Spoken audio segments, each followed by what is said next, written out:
Máme zde odvážlivce, který jde bourat obvodovou stěnu. Tak pojď. Tyjo, to tvoje kolečko na té hlavě svítí, čeče, se mi chce zvracet. Teda. Vidíte, vážení přáteli? No, to je kousek. Tak. Speciální klacek. Ty máš klacek, čeveče. Ty máš péro.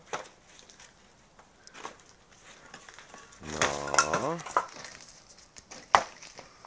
Odborně. Počťoucháme. Aha.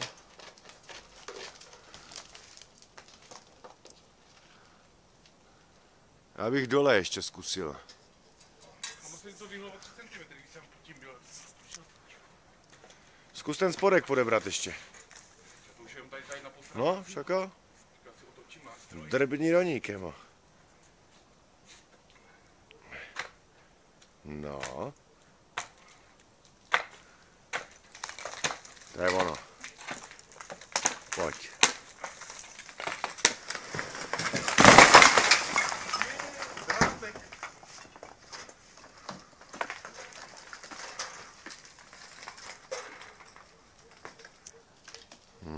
Krásný.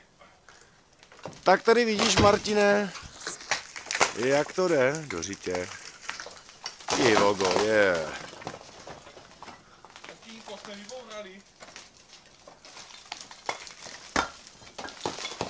Takhle je ta zeď pevná.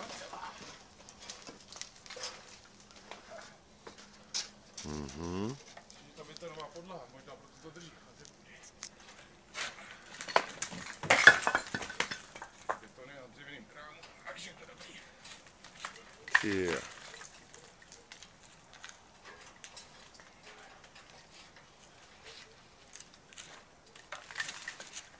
Jdi do toho, kámo. Jo. Jo.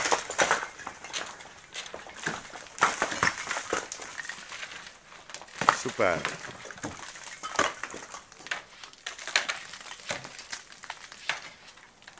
Dobrý. Nic, zkusíme pak tady ten bok